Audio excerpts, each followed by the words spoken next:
Fire is the element of power. The people of the Fire Nation have desire and will, and the energy and drive to achieve what they want. Earth is the element of substance. The people of the Earth Kingdom are diverse and strong.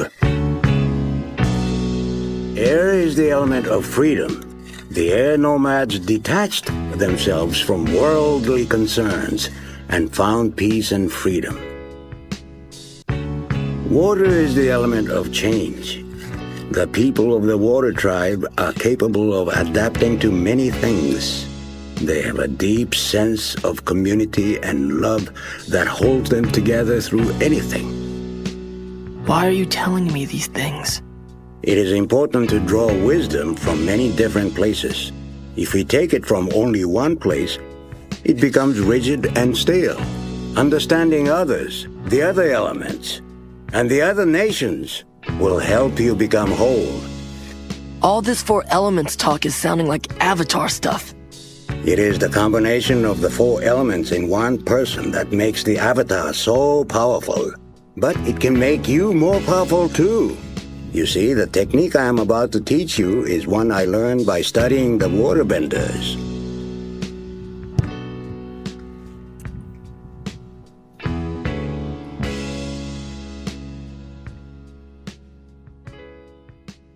Everyone has a predominant element within them.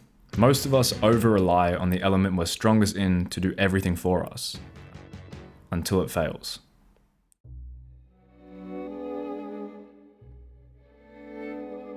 Life will present you with people and circumstances to reveal where you're not free. Life sent me a brunette with a pretty smile, and it was over. Yeah. Much like Prince Zuko, I was very tunnel-visioned in my own element, with so many parts of myself exiled and unexplored. I'm naturally strong in air, and heavily rely upon my ability to be quick-witted and think my way out of situations. What if I came at the boulder from a different angle? No, that's the problem. You've got to stop thinking like an airbender. There's no different angle, no clever solution, no trickety trick that's gonna move that rock. You've got to face it head on. And when I say head on, I mean like this. Whoa!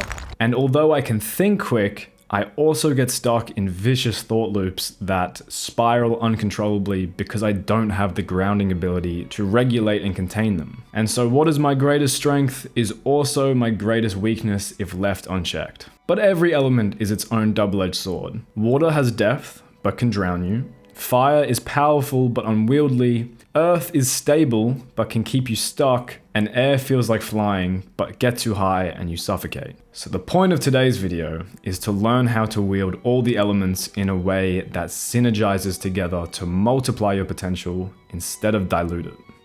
The anecdote. As with most of my stories these days, it takes place in Japan. This was arguably the most productive time in my life, with my first and only viral video of the channel, and winning a local film festival all within the same span of a couple months. And yet I had a full-time job washing dishes 8 hours a day. I was snowboarding as much as I could in my free time. I was still trying to work out when I could, all whilst living in a chaotic shared house of 40 people. By all accounts, this should not have been a productive time in my life, and yet my social life and my creative pursuits seemed to flourish effortlessly. My season in Japan was the first time I'd been exposed to a life where all the elements were active at the same time, simply due to the nature of the season. And so life for those 6 months felt like it was on easy mode.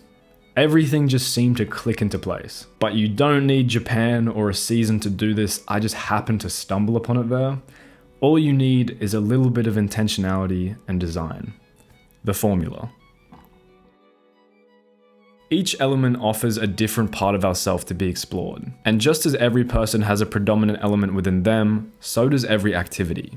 And we can use our choice of activity to shape and mold the elements within us. Starting with Earth. Earth is our foundation. Without it, everything else crumbles. Earth is a grounding force that largely consists of two things: structure and community. Structure consists of things like habits and routine, as well as environmental design. Infrastructure. Without these simple life skills in place, everything just becomes harder and less sustainable. These are the 1% improvements that silently compound over time. Then we have community. This is honestly the most underrated leverage point in self-improvement. One of the main reasons I thrive so much in Japan is because I had a community of people I wanted to show up for. I had my roommate Levi, who I was living in a tiny square box with for the entire season, that made me want to get out and do the things I said I was going to do. I seriously cannot overstate how much having someone live with me in the same 10-foot square box for 6 months, how much of an impact that made on my life. So coming home to an empty apartment in Australia was a pretty tough transition. I spent the first few months in somewhat of a depressive state, just binge watching Netflix and ordering Domino's and just not really knowing what to do with myself, which is why spending the last couple of months with my friend Shay here in this apartment have been the best few months since Japan. Forge. You are going through a metamorphosis, my nephew. It will not be a pleasant experience. I had an experience in Japan where my nervous system got completely upended simply because I saw the girl I liked in a parking lot. I was coming out of a 7-Eleven at the time, and I'd just gotten back from a little getaway I took to a neighboring village to clear my head about said girl. And who's the first person I bump into the second I step foot back on the mountain but her? It was honestly like something out of a movie, except in the movie it would probably be super romantic and spontaneous, whereas in real life it felt more like a mini panic attack. But yeah, that was the moment that I realized just how defenseless I'd been this entire time without ever realizing it, simply because I was living a life with no stakes. So when coming back to Australia, I was determined to give myself stakes. I wanted to invite more discomfort into my life, more pain, because pain's gonna find you either way. It's better to go to it. This is why I decided to take up boxing. I've always been attracted to the idea of fighting, not because I want to fight anyone else or cause anyone else pain, but just because I want to know where my limits are as a man. I want to feel the outline of my spirit or soul or whatever you want to call it. I want to feel the edges of myself.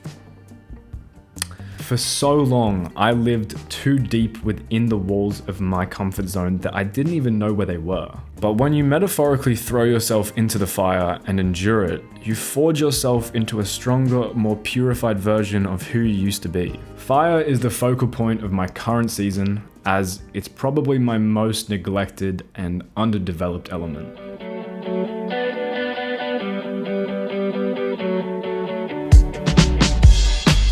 Flow. Famous author Haruki Murakami wrote an entire book about how running was an essential part of his creative process because it got him out of his head and into his body. In Japan, my flow activity was snowboarding. When you're going down a mountain at 60 kilometers an hour, you can't really ruminate in your own thoughts. So even getting out on the mountain for just a couple of hours was enough to clear my head and rejuvenate my creativity. The purpose of snowboarding isn't to get to the bottom of the mountain. The purpose of snowboarding is to enjoy the ride, and that's what categorizes water activities or flow activities. It's by being completely absorbed in the activity itself and letting that cleanse you. Direction. Air to me acts as the sail that channels all the other elements into it to drive your life forward. It unites the elements. So without an overarching pursuit to unite the elements, you may live a balanced life, you may live, a life of moderation, but you won't live a synergistic one. I've dedicated the last couple of years of my life to learning how to do this, to make videos.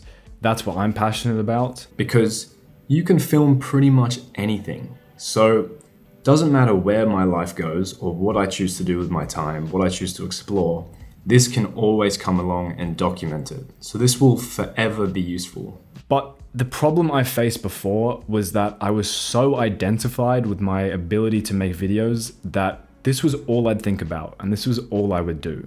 I completely neglected all of the other elements and put all of my focus into this, thinking that any time spent on hobbies or socializing, all of that felt like it was taking time and attention away from this. And that could not be further from the truth. In fact, that's exactly why I continued to burn out and lacked inspiration and lacked discipline, is because this was under-supported. So that's why I made this whole video, is because I was looking back on my time in Japan and I was really reflecting on, why did that seem to flow so effortlessly? Even though it seems like a contradiction, even though I had so many other things that were pulling my attention and my time and my energy, why did this seem to flow so easily there?